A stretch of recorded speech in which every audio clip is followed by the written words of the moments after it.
Hola hermanos, ¿cómo están? Les damos nuevamente la bienvenida a este tiempo de discipulado donde seguimos aprendiendo sobre el tema de la vida de la iglesia. Recordando hermanos sobre lo que hemos estado hablando, hemos estado viendo temas como eh, la identidad que tenemos como iglesia de Cristo. Hemos hablado acerca del fundamento, ¿verdad?, de la palabra y la unidad que como iglesia debemos de guardar.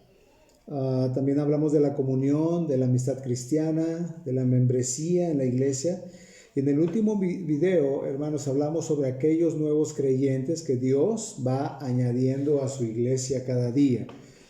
Y cómo es, ¿verdad?, el compromiso que como miembros, hermanos, tenemos hacia ellos, un compromiso para cuidarles y apoyarles en su crecimiento espiritual. Vimos que no solamente es la labor del pastor o de los edecanes, ¿verdad?, sino que es de todos, hermanos, el llevar a cabo este propósito. Bueno, ahora vamos a hablar sobre unas de las responsabilidades que el Señor nos delega también, ¿verdad?, a todos los creyentes, y que como cuerpo de Cristo, hermanos, somos llamados a obedecer también. Este tema que vamos a ver ahora, pues es el discipulado, ¿verdad? Cuando una persona es añadida al cuerpo de Cristo, hermanos, no solo deberemos nosotros de recibirle, ¿verdad?, de amarle o de integrarle a esta nueva familia en Cristo, sino que, hermanos, también debemos contribuir a su crecimiento, ¿verdad? Contribuir a que Él pueda conocer de la palabra de Dios, que pueda ir creciendo en su andar con el Señor. Y es aquí, hermanos, donde el discipulado juega un papel muy, muy importante en la vida de la iglesia. Todo nuevo creyente, hermanos, debe de ser discipulado, sin excepción, ¿sí? Y todo miembro debe de estar comprometido con discipular a los nuevos creyentes. El discipulado, hermanos, que nuestra iglesia ha desarrollado con la guía del Señor, ¿verdad?, es para acompañar al creyente en su conocimiento de la palabra y pues comentar cada tema que compete, ¿verdad?, a todo cristiano. Desde su nuevo nacimiento, ¿verdad?, el desarrollo de las disciplinas espirituales en su vida, su compromiso como discípulo de Cristo, su vida familiar como creyente, el desarrollo de la santidad y de su carácter cristiano, y la vida en la iglesia que Dios precisamente le llama a todo creyente a vivir. Si tú has llegado a este tiempo, ¿verdad?, escuchando y comentando este discipulado con tu discipulador, ya habrás visto la mayoría de estos temas. Ya habrás comprendido áreas donde el Señor te ha llamado a cambiar, el Señor te ha llamado a corregir, el Señor te ha llamado a establecer, ¿verdad?, en tu día a día disciplinas espirituales. Y esto, hermanos, ha sido a través de un proceso que ha requerido tiempo, ha requerido esfuerzo y en ocasiones, ¿verdad?, sacrificio de tu parte y de parte de tu discipulador también. Esto es, hermanos, a lo que Dios nos ha llamado como iglesia, a que a través del discipulado todos los que pertenecemos a su iglesia seamos enseñados en la palabra, que seamos instruidos, que seamos corregidos y que estemos, hermanos, alineados todos a la voluntad de Dios. Esto debe de ser indudablemente de acuerdo a su palabra, ¿verdad? De igual manera, hermanos, el discipulado va a contribuir a que como iglesia caminemos en una misma dirección, ¿sí? En una visión compartida. Y no que todos, ¿verdad?, vayamos hacia diferentes propósitos. Alguien, hermanos, que no está siendo discipulado, definitivamente se va a mostrar desorientado en algún momento y no va a comprender la vida de la iglesia, ¿verdad?, que todos ya de hecho estamos siguiendo. Y quizás hasta no podrá de esta manera contribuir por ignorancia, ¿verdad? No va a poder participar de manera edificante para la obra del Señor porque está caminando en un sentido muy diferente a donde estamos caminando todos como iglesia, ¿verdad? Y esto, hermanos, puede provocar, de hecho, cierto disturbio en la vida de la iglesia. Por eso vemos la seriedad del discipulado.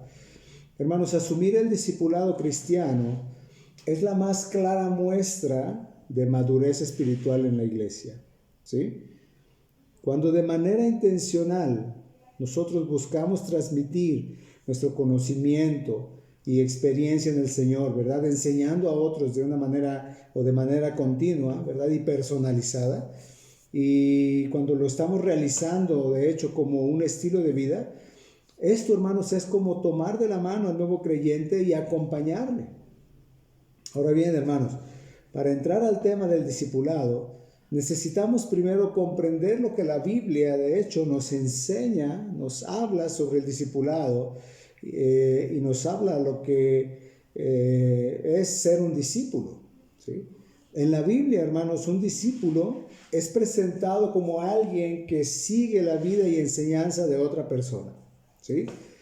De hecho, el último mandato de Jesús lo dio, ¿verdad?, a sus seguidores de esta manera. Él les dijo de una manera enfática y de una manera muy personal y directa. Lo leemos ahí en Mateo 28, versículo 19 al 20. Jesús dijo, por tanto, vayan y hagan discípulos a todas las naciones, bautizándolos en el nombre del Padre, del Hijo y del Espíritu Santo, enseñándoles que guarden todas las cosas que les he mandado. Y he aquí que yo estoy con ustedes todos los días, hasta el fin del mundo. Hermanos, el proceso de hacer discípulos es tan crítico, ¿verdad?, para el mensaje de la Biblia, que encontramos, de hecho, este tema en toda la Biblia, en toda la Escritura. Vemos que a través de toda la historia bíblica, hermanos, esta era la metodología escogida, ¿verdad?, por Dios. Jesús establece este modelo y lo deja como su manera de transmitir el Evangelio, ¿verdad? En el Antiguo Testamento, hermanos, vemos al pueblo de Dios siendo ordenado de manera regular, ¿verdad?, a discipularse constantemente unos a otros. En este tiempo debían recordarse la fidelidad de Dios y debían de estar hablando constantemente acerca de sus obras. Especialmente tenían que hablar de su rescate durante el éxodo de Egipto, ¿verdad? Leemos en Deuteronomio, capítulo 4, el versículo 10, como Dios le dice a Moisés, convoca al pueblo para que se presente ante mí, y yo, dice Dios, yo les instruiré. Entonces ellos aprenderán, dice, a temerme toda su vida, y les enseñarán a sus hijos que también me teman. ¿Se dan cuenta? Dios siempre, hermanos, ha demandado a los padres, ¿verdad?, que seamos los padres quienes discipulemos a nuestros hijos. Dios lo ha demandado. Esto no es un invento de la iglesia. Es Dios mismo quien ha dado esa responsabilidad a los padres, que seamos nosotros quienes discipulemos a nuestros hijos, ¿sí? Todos nosotros que somos padres, hermanos, debemos de ser la mayor influencia en la vida de nuestros hijos. Nosotros como papás debemos involucrarnos en sus vidas, ¿sí? Y involucrarnos lo suficiente para asegurarnos de que ninguna otra influencia se haga más dominante. Dios ha hecho de la función paterna, hermanos, una responsabilidad a dedicación total. No queda exenta ninguna fase de la vida de nuestros hijos, ninguna hora del día. No hay descansos en nuestros deberes paternos, hermanos. No hay tiempo libre para el padre que quiere ser fiel a su vocación. Hermanos, los hijos son nuestros primeros discípulos, en primer lugar. Y cae sobre nosotros, que somos padres, hermanos, la responsabilidad de cuidar de la vida espiritual de nuestros hijos. Somos nosotros los responsables. En Deuteronomio capítulo 6 leemos cómo Dios dio este mandamiento en el versículo 6 al 7. Dice, debes comprometerte, fíjate las palabras que dice Dios, debes comprometerte con todo tu ser a cumplir cada uno de estos mandatos que hoy te entrego. Repíteselos a tus hijos una y otra vez. Habla de ellos en tus conversaciones, cuando estés en tu casa y cuando vayas por el camino, cuando te acuestes y cuando te levantes. ¿Cuándo es esto, hermanos? Es siempre, es todo el tiempo. Por supuesto, hermanos, que esto conlleva, ¿verdad?, un gran compromiso, porque Si yo voy a involucrarme en la vida de mi hijo y si yo le voy a involucrar a ellos en mi vida, entonces yo debo de ser un vivo ejemplo de un cristiano, del cristianismo, ¿sí? Yo voy a conocer el peso de mis acciones equivocadas, ¿sí?, sobre la vida de mis hijos. Así que entendemos, hermanos, que los padres debemos de ser los primeros discipuladores de nuestros hijos. No quiere decir esto, hermanos, también, ¿verdad? No quiere decir que otro creyente maduro no pueda apoyar en el discipulado de nuestros hijos. No significa esto, ¿verdad? No estoy hablando de eso. Pero sí hago este énfasis, hermanos, que somos los padres, somos nosotros quienes debemos realizar esta labor diligentemente. Desde que Dios entrega a nuestros hijos en nuestras manos, ¿verdad? Y durante cada una de las etapas de la vida de ellos, somos nosotros, los padres, quienes debemos de discipularles. Vemos también que la palabra discípulo era utilizada en el Antiguo Testamento, ¿verdad? En el capítulo 9 del Evangelio de Juan, estaban hablando y dice la Biblia, nosotros somos discípulos de Moisés, ¿verdad? Ahí en el Nuevo Testamento vemos que el proceso de hacer discípulos, de hecho, comenzó con el ministerio de Juan el Bautista, ¿verdad? Cuando él prepara a los hombres y a las mujeres, ¿verdad?, para la venida de Jesús. Leemos en Juan capítulo 1, versículo 35, dice, al día siguiente Juan estaba otra vez allí con 2 de sus discípulos, ¿verdad? Esta forma de hacer discípulos realmente comenzó en ese tiempo con Juan el Bautista. Lo vemos en la obra de Cristo principalmente también, cuando Él llama y entrena a sus primeros seguidores. Ahí lo leemos en Lucas capítulo 6:13. Dice que cuando se hizo de día, llamó a sus discípulos y escogió a 12 de ellos. Lo vemos, hermanos, también este propósito de discipular mientras se forma la iglesia en el libro de los Hechos para implementar precisamente el mandato de Cristo, ¿verdad?, que ya había resucitado, cuando Él les dijo, vayan y hagan discípulos. Entonces, lo vemos ya como en la iglesia primitiva comenzó a implementarse precisamente este propósito de discipular. En un sentido, hermanos, el cuerpo de la iglesia es como un invernadero que Dios mismo ha construido para hacer crecer y cultivar discípulos de Cristo, para la gloria de Dios el Padre. Hermanos, todo creyente es llamado a la obra del discipulado. Todos somos llamados.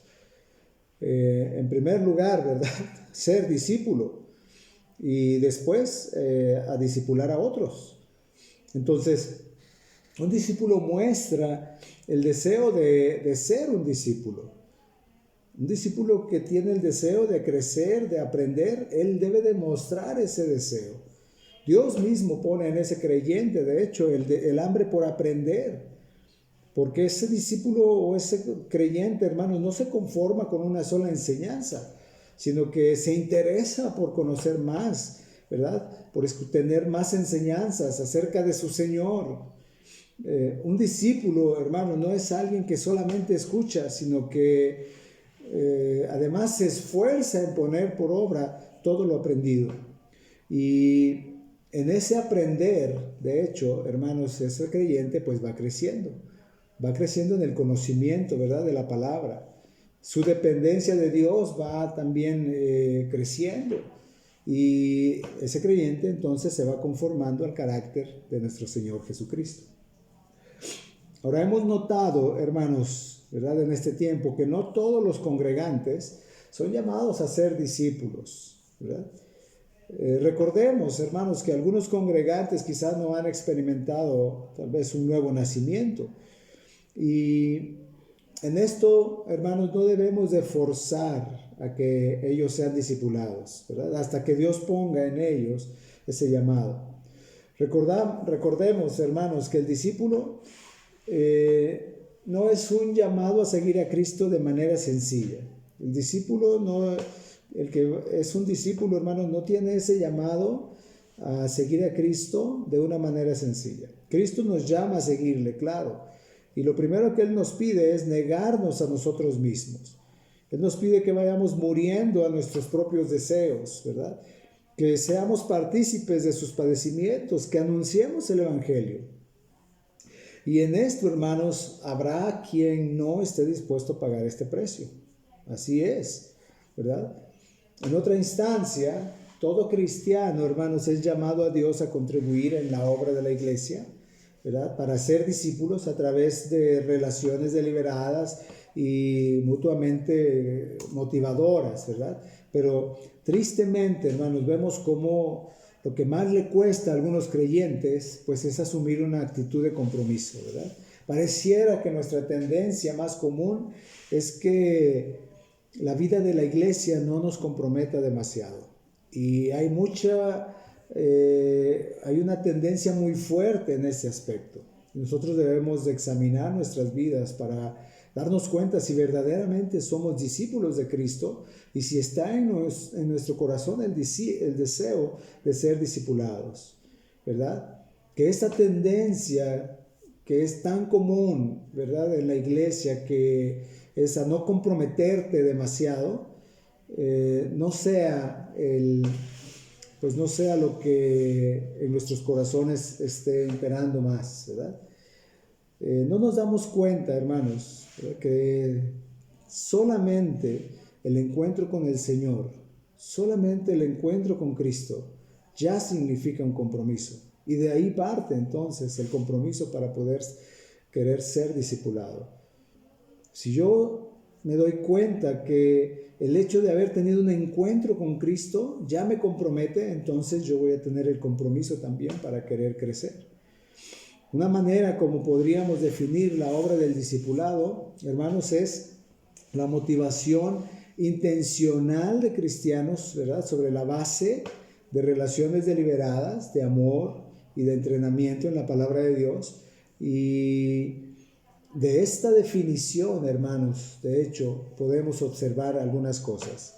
En primer lugar, lo que podemos ver es que el discipulado entonces es intencional y es deliberado, ¿verdad? No es algo que simplemente sucede, ¿verdad? El discipulado, hermanos, es el resultado de una iniciativa con propósito de parte de otros cristianos que están respondiendo al mandato que dio Jesús, ¿verdad?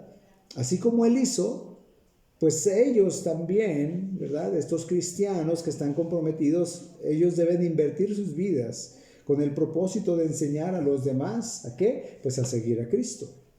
Y eso es lo que entendemos, ¿verdad? Que estamos llamados a hacer como cristianos. Somos llamados a darnos intencionalmente, a darnos deliberadamente, ¿verdad? A darnos con un propósito, ¿verdad? Y ese propósito es el de crecer en el Evangelio, pero también el de poder relacionarnos, ¿verdad?, con los demás hermanos y así ayudarles también a que ellos se conviertan en creyentes maduros de Cristo.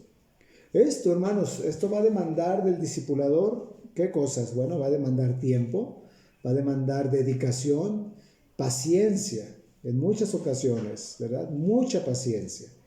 Podemos observar, hermanos, cómo Jesús, Él tomaba a sus discípulos aparte y Él les explicaba detalladamente el significado de sus estudios o el significado de las parábolas, ¿verdad?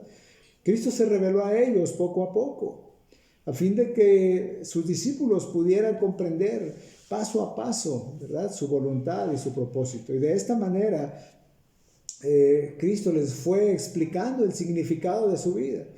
Les fue explicando sus enseñanzas, les explicaba sus milagros, les explicó el sentido de su muerte, ¿verdad? Les explicó los símbolos de la última cena, la resurrección, etcétera. Tantas enseñanzas que Jesús tomó el tiempo para poder transmitirla a sus discípulos. Entonces, hermanos, de la misma manera, nosotros somos llamados para ayudar a otros, y tal vez lo primero que debemos empezar a imitar es la paciencia de Jesús, ¿verdad? Y tener la misma dedicación personal para que otros crezcan, pues, en este proceso. Luego, otra cosa que podemos ver de esta definición que di, hermanos, es que el discipulado, hermanos, implica motivación. Implica motivación. Los cristianos, hermanos, necesitan motivación para ser fieles y para perseverar en su fe. El discipulado, hermanos, está enfocado en hacer seguidores de Jesús, es decir, en hacer cristianos, ¿verdad? No solamente en una forma moral o de nombre o en algo peor, ¿verdad? Que Dios nos libre. No es un llamado para hacer copias de mí mismo. Que Dios nos libre de todo esto, hermanos. Pero observamos, hermanos, cómo los discípulos de Jesús sintieron que estaban protegidos, ¿sí? Jesús les ayudó en sus altibajos espirituales que tuvieron. Él les previno sobre sus enemigos. Jesús les habló de sus probables fracasos, ¿verdad? Pero, hermanos, Jesús depositó en ellos su confianza. Cristo confió en ellos. Les comisionó para llevar el evangelio y para que lo llevaran a todo el mundo, ¿verdad? O por lo menos en ese tiempo a todo el mundo conocido. En esos tiempos, hermanos, cuando ellos necesitaron ayuda, ellos lo llamaron. Sabían que podían acudir a Él, ¿verdad? Cuando algo los confundía, cuando algo les daba temor, ellos sabían que podían llamar a Jesús, ¿verdad? Y preguntarle. De esa misma manera, hermanos, somos llamados nosotros a confiar plenamente en el Señor, de la misma manera que sus discípulos. Y es nuestra tarea poder ayudar a quienes estamos discipulando, hermanos, a que ellos también, ¿verdad?, puedan confiar plenamente en Jesús. Somos llamados a transferir esta confianza y que las personas sientan también que nosotros confiamos en ellos. Es una tarea ardua, hermanos. Otra cosa que podemos aprender de esta definición es que el discipulado está fundamentado, hermanos, en la palabra de Dios. En la palabra de Dios. No es solamente nuestro consejo, hermanos. Quiero dejar muy claro esto. No es mi consejo. Yo no voy a decir a los discípulos cuando estoy en una consejería, yo pienso o yo creo, ¿verdad? Hermanos, nosotros debemos siempre ir a la palabra. El discipulado implica entrenamiento, ¿verdad? Sin embargo, este entrenamiento no puede estar basado en cualquier cosa, hermanos. Lo que le enseñamos a las personas, lo que nosotros les ayudamos a asimilar, es lo que ellos van a pasar contemplando, ¿verdad? Y haciendo y meditando el resto de su vida. Si yo le enseño a la gente a depender de sí mismos, o a volverse a las cosas del mundo, ellos nunca van a encontrar a Dios. El discipulado, hermanos, debe de estar fundamentado en la palabra de Dios. Debemos de llevarles a ella y siempre hablar de la palabra. Es la palabra de Dios, hermanos, la que quita toda duda, todo temor. Es su palabra la que nos da vida, ¿verdad? Y no es el consejo sabio del discipulador, hermanos, es la palabra. Tú tienes que hablarles la palabra. Como discipuladores, hermanos, trabajamos duro para no cultivar, ¿verdad?, una dependencia hacia nosotros. Y esa es una tarea que tenemos, hermanos, y no debemos perder de vista. No hagas a las personas dependientes de ti. Debes hacerlas dependientes de Cristo, ¿verdad? Entonces, esa es una tarea que tenemos, es una responsabilidad que como discipuladores, como lo mencioné, trabajemos duro para no cultivar una dependencia en nosotros, ¿verdad? Y en lugar de eso, cultivar una dependencia en Cristo, ¿sí? Que sean cristianos, ¿verdad?, que van a las Escrituras, que encuentran en las Escrituras las respuestas y que lo hacen de una manera consistente, de una manera constante. Nuestra meta, hermanos, es hacer discípulos dispuestos a seguir a Jesús. Él es el Maestro. Y yo debo de llevarles a todos ellos a confiar en Cristo. Una cuarta cosa que podemos aprender de esta definición es que el discipular es amar. Cuidar el alma de alguien, hermanos, de esta manera es amor. Es una expresión del amor. Estamos llamados a entregar de forma deliberada nuestras vidas, ¿verdad?, para el bien espiritual de los demás. Hermanos, así como Cristo entregó su vida para nuestro bien eterno, ciertamente, ¿verdad? Cristo hizo por nosotros lo que nunca haríamos unos por otros. Él cargó nuestros pecados como un sustituto perfecto, sin pecado. Y nosotros no podemos hacer eso. Jamás lo vamos a poder hacer. Sin embargo, hermanos, estamos llamados, ¿verdad? En nuestro estado imperfecto y caído, hermanos, estamos llamados a reflejar ese perfecto amor de Cristo. ¿Y cómo lo vamos a hacer? Bueno, derramando nuestras vidas para el bien espiritual de los demás, ¿verdad? Para su motivación, para su bendición, para su edificación. Eso es lo que estamos aprendiendo en este video, ¿verdad? Hermanos, lo que implica el discipulado que la Biblia describe, ¿verdad? Como ese mandato de Cristo, implica ese amor entre nosotros como cristianos. Debemos reflejar ese amor en nuestras pequeñas maneras de entregar nuestra vida por los demás, claro, ¿verdad? ¿Y con qué objetivo? Con el objetivo de glorificar a Dios, hermanos, y hacerles un bien. Eso es lo que significa amar. Leemos en Juan 3:16, porque de tal manera amó Dios al mundo, que ha dado a su Hijo unigénito, para que todo aquel que en él cree no se pierda, sino más tenga vida eterna. Y el mismo apóstol Juan después escribe en su primera carta, en el mismo capítulo 3, versículo 16, y él dice: hermanos, así como Cristo dio su vida por nosotros, dice, ahora lo sabemos, ¿verdad? Que Cristo dio su vida por nosotros, y bueno, ahora a nosotros, dice, también así debemos de dar nuestra vida por nuestros hermanos, ¿verdad? Qué impresionante, ¿verdad? Una quinta cosa, hermanos, que aprendemos de esta definición, ¿verdad? Y última, es que el discipulado, hermanos, es relacional, porque implica más que solamente observar cómo somos en nuestra vida, ¿verdad? Cómo nos comportamos en nuestra vida unos con otros. La simple transferencia, hermanos, de información no es suficiente. No es suficiente. La iglesia está llamada a relacionarse unos con otros, ¿sí?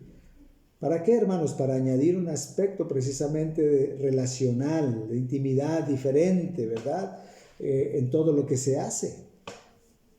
Aún, hermanos, el discipulado individual que se está llevando a cabo, bueno, tiene ese propósito también, que podamos desarrollar esas relaciones. Y eso debe de desarrollarse en el contexto, hermanos, de relaciones de amor, de exhortación, de edificación. Porque a través de esto, hermanos, llegamos precisamente a conocer, ¿verdad?, la vida, en primer lugar, que Dios nos ofrece, pero también llegamos a conocer la vida de nuestros hermanos, las luchas, los dones, ¿verdad?, que ellos tienen. Y entonces de esa manera construimos pues una cultura también de iglesia, ¿verdad?, de santificación mutua. ¿Me explico? Observamos, hermanos, cómo Jesús, desde el momento en que Él escogió a sus discípulos, Él centró su atención en ellos de una manera especial y estuvo permanentemente con ellos, ¿verdad? Él llegó a compartir con ellos las relaciones más simples y las más complejas. Con Él, con Cristo, sus discípulos fueron a su pueblo natal. Ellos, con Cristo, sus discípulos fueron a la capital, Jerusalén. Pero también con Él fueron fuera del territorio judío, como menciona la palabra, ¿no? Fueron a Tiro y fueron a Sidón. Y las veces que Cristo se separó de ellos, ¿verdad?, durante su ministerio, fue solamente de una manera temporal, ¿verdad?, y muy breve, y lo hizo con un propósito.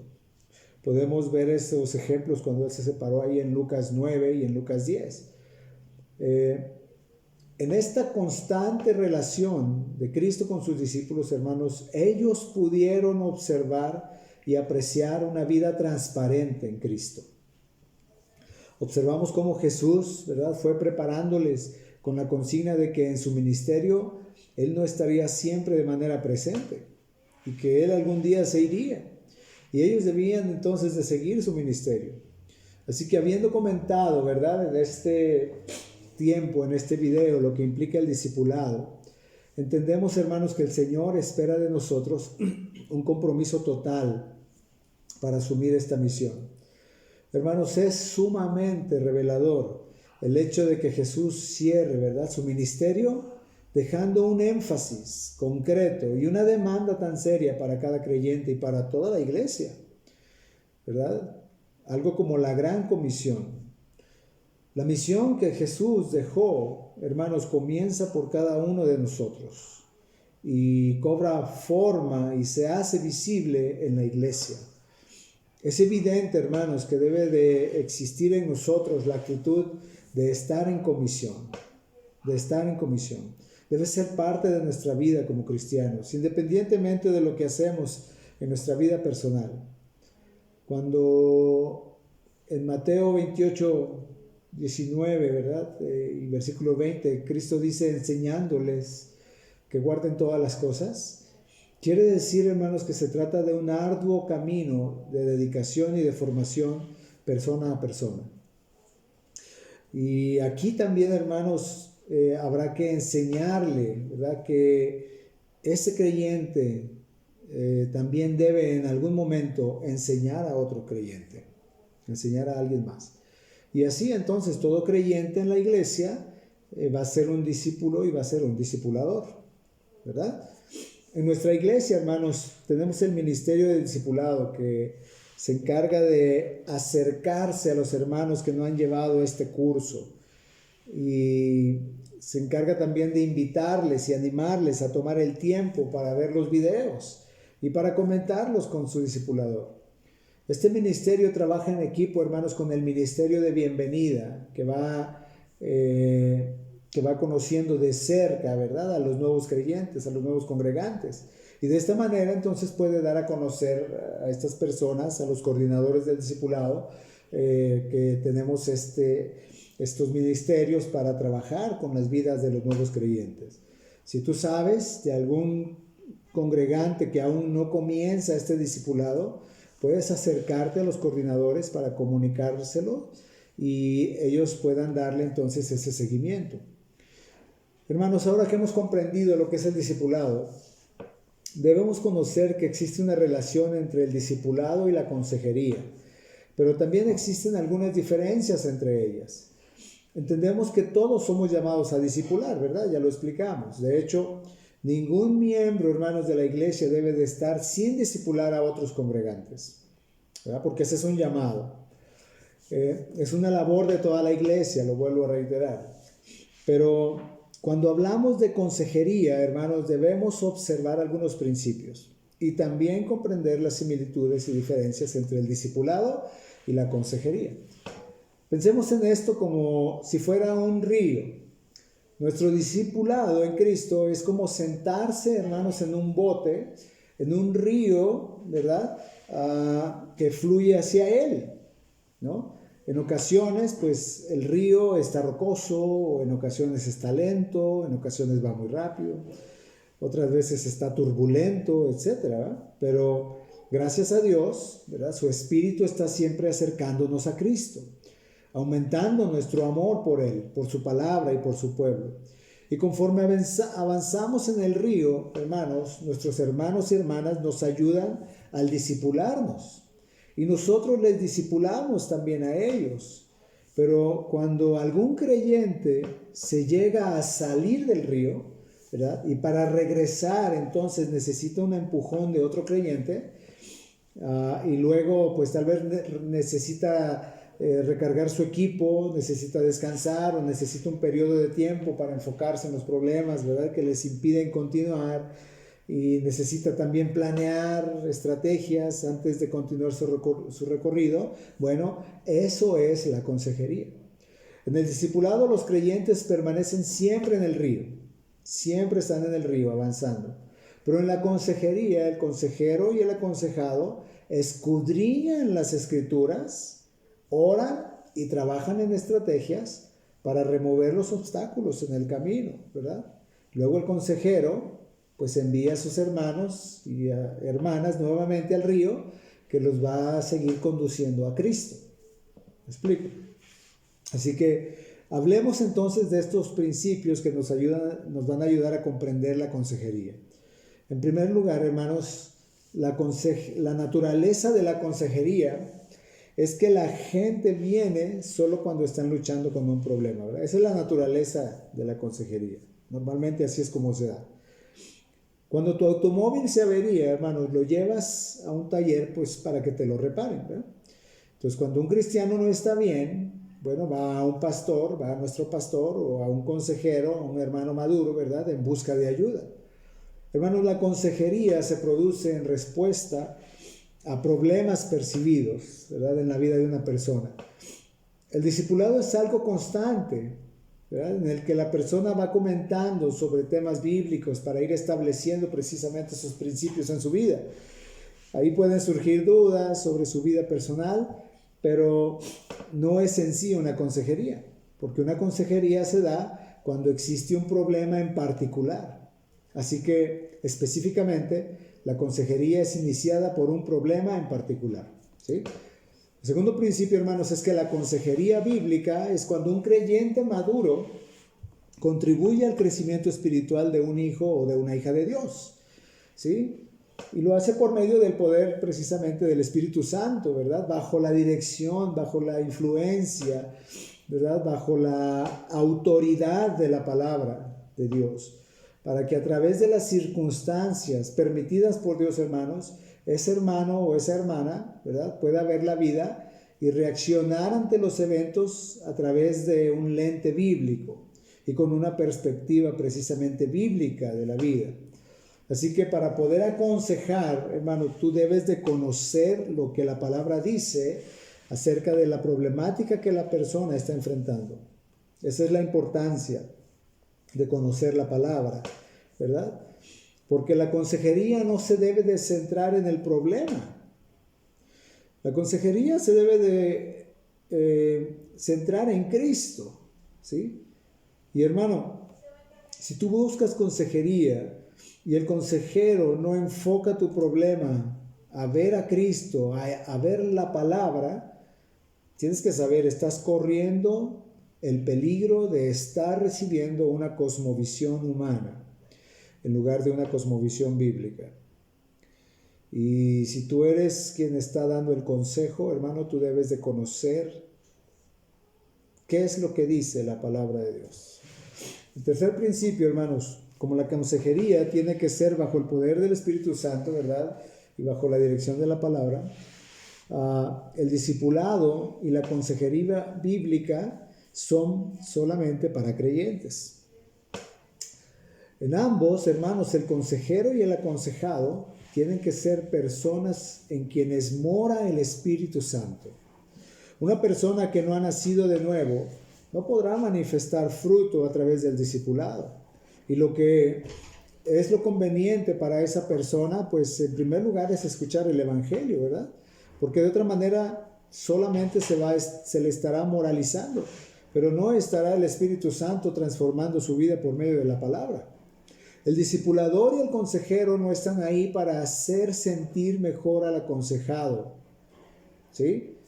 Están ahí para ayudarle a desarrollar una cosmovisión bíblica que le puede ayudar a ver la vida y reaccionar ante los eventos de esta, ¿verdad? De una forma que glorifique a Dios.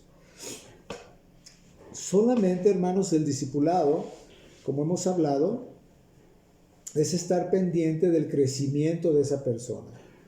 Es estar ofreciéndole las herramientas para su crecimiento espiritual, ¿verdad? Como estos videos con enseñanza bíblica, o tal vez a través de llamadas telefónicas, o de oportunidades, si es que se puede, ¿verdad?, de reunirse y ahí sugerirle entonces también la consejería cuando esa persona lo requiera.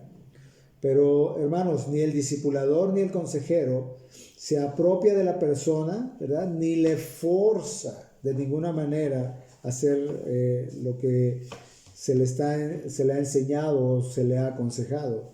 No debemos de forzar a nadie a que hagan. Nosotros solamente debemos de dar el consejo de lo que dice la palabra y ayudar a que esas personas puedan ver a Cristo en ese consejo y tomar sus decisiones. La mayor labor de un discipulador, hermanos, o un consejero, ahí sí es orar por esa persona, ¿verdad? Porque el convencimiento lo va a hacer el Espíritu Santo. Lo va a hacer el Espíritu Santo. El cuarto principio, hermanos, es que todos los creyentes necesitamos de consejería en algunas circunstancias de nuestro caminar en Cristo. Todos los creyentes. Nadie de nosotros estamos exentos de necesitar una consejería. En el momento en que tú dices que ya no necesitas una consejería, ahí mismo, hermano, estás perdiendo ya la batalla. Cada cristiano debe de reconocer su necesidad de ayuda. A menudo, hermanos, no podemos discernir solos, ¿verdad?, cómo responder ante algunas emociones intrusas en algunos momentos de la vida. Esa es la realidad. Ninguno de nosotros debe de asumir que puedes navegar a través de un mundo, ¿verdad?, o de este mundo, como en el que vivimos, sin las habilidades perfeccionadas de otros cristianos. Unas pocas conversaciones, hermanos, con un consejero probado ya en combate, a veces te pueden ayudar porque pueden hacer maravillas. Pero aquí cabe hacer notar, hermanos, que aunque la consejería es para todo el mundo, ¿verdad?, la consejería no es necesaria siempre. Cuando una persona tiene la capacidad básica para entender la forma de responder, ¿verdad?, a la situación en la que se encuentra, a través de los medios que Dios ha provisto de gracia, ¿verdad?, como lo son la predicación, la enseñanza de la palabra, la comunión con otros creyentes, el discipulado, la búsqueda del Señor en la oración, la lectura de la palabra. Entonces, ese creyente está capacitado para pasar por largas temporadas, tal vez sin la necesidad de consejería. Y es importante, ¿verdad?, buscar consejería en momentos específicos, pero no debemos hacernos dependientes de buscarla siempre, ¿sí? Porque un creyente, hermanos, un creyente debe desarrollar una relación, como lo dije hace un momento, una relación dependiente de Dios, donde Él reciba dirección constante por medio de la palabra. Muchos creyentes cometen el error de acostumbrarse a preguntar todo a un consejero, ¿verdad? Le preguntan todo sobre la vida cristiana y nunca desarrollan un caminar dependiente de Dios. Más bien esos cristianos se vuelven dependientes del hombre y todo preguntan, ¿verdad? En la mayoría de los casos es por pereza, hermanos, por pereza de estudiar, de no querer estudiar la palabra por sí mismos, porque es más cómodo que alguien que sí la estudia pues les resuelva las dudas, ¿verdad?, que van surgiendo. Entonces un consejero, claro, él siempre va a apoyar a dar dirección en la palabra, pero también será sabio para detectar cuando un creyente está dependiendo demasiado de la consejería y entonces necesitará guiarle a depender más de la palabra, ¿verdad?, para su propio crecimiento. Habrá creyentes que por la providencia de Dios, hermanos, serán librados de los peores tipos de dolores, ¿verdad?, y por tanto no les va a ser necesaria la consejería en la mayor parte de su vida. Dios así lo permite también. Otros van a tener rutas diferentes y van a necesitar buscar consejería cada vez más también. Así que, como cristianos, hermanos, debemos pensar en la consejería no como el ideal universal para todo el mundo, ni como la rehabilitación, ¿verdad?, para unos pocos. Ya, como lo mencioné, más bien es solamente en algunos momentos, ¿verdad?, específicos en los cuales se debe de buscar la consejería. En quinto lugar, hermanos, el quinto principio, el consejero no está encargado de resolver el problema que presenta el creyente. Más bien, hermanos, el consejero está formando, ¿verdad?, en su mente una cosmovisión bíblica. Él debe de formar en el corazón de ese creyente una cosmovisión bíblica en una situación particular que esté pasando. En un matrimonio, en una familia, ¿no? Cualquier circunstancia que se dé, hermanos, la tarea del consejero es formar en la mente, en el corazón de esas personas una cosmovisión bíblica. Por ejemplo, el consejero no va a intentar ser el piloto del avión, ¿verdad?, del aconsejado, ni siquiera el copiloto. Más bien el consejero será como la torre de control. No para controlar, hermanos, sino para que esa persona, ella pueda volar solo con Cristo.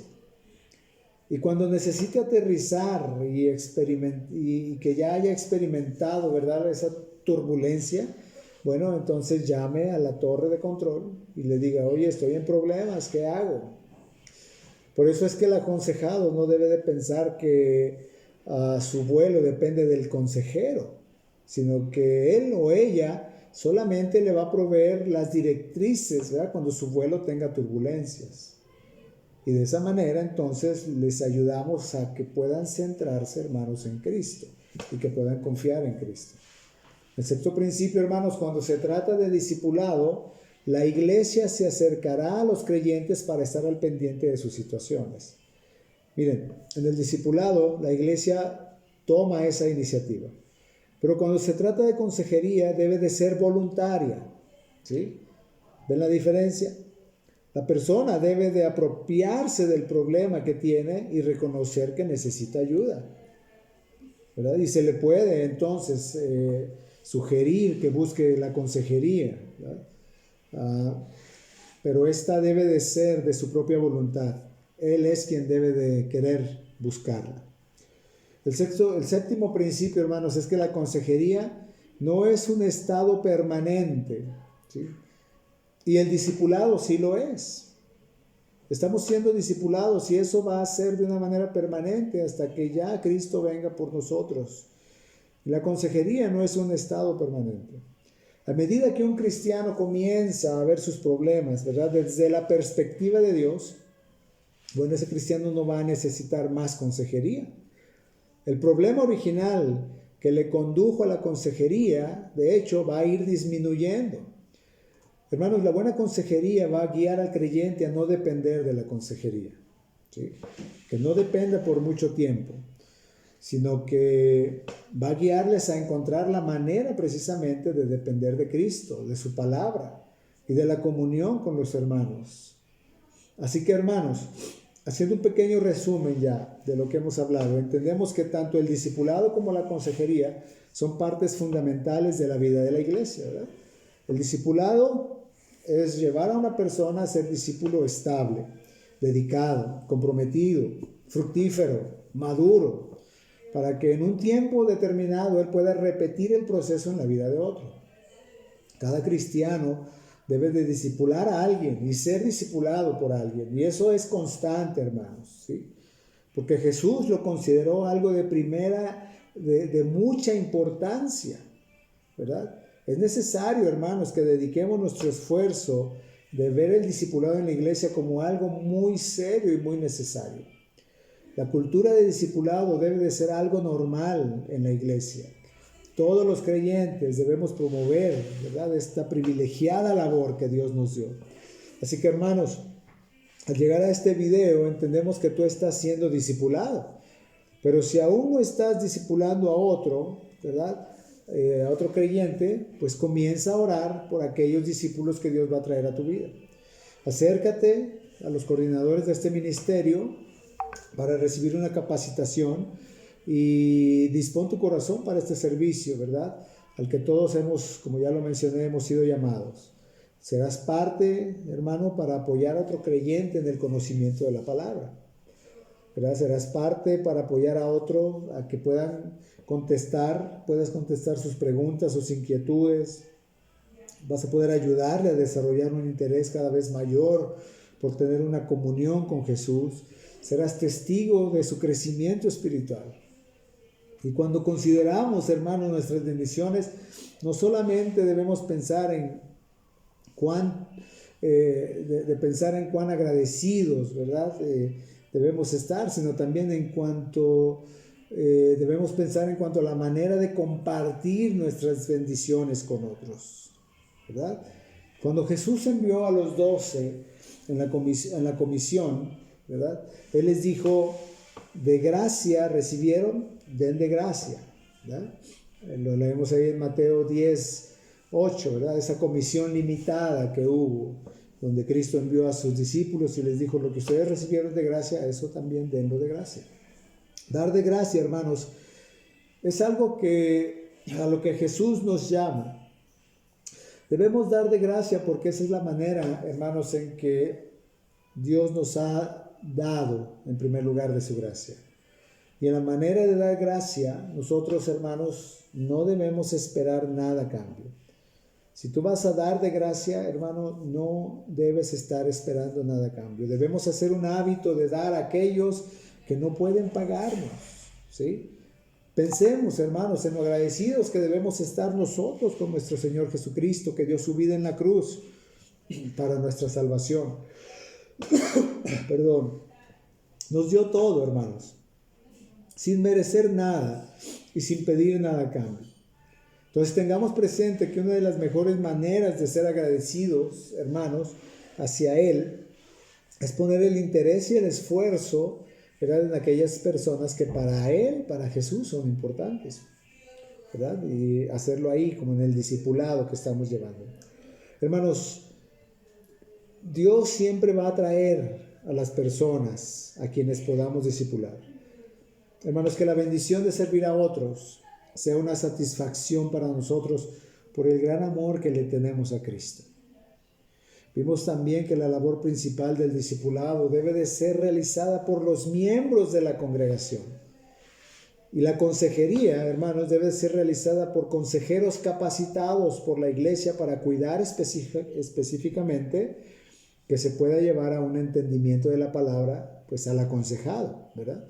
Entonces la consejería, hermanos, es solo una parte, la consejería bíblica es solo una parte del discipulado.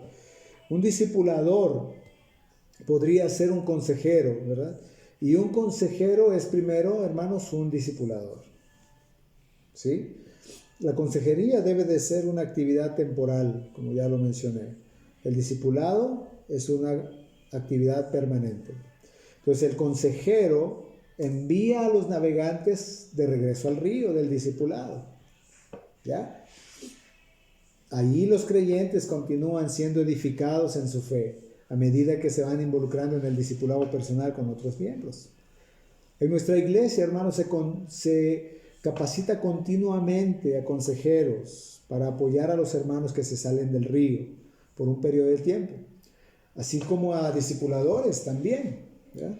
Todo creyente debe de estar siendo discipulado por miembros de la iglesia local y debe de discipular a otros. Y también puede solicitar consejería cuando la situación se lo demande, claro.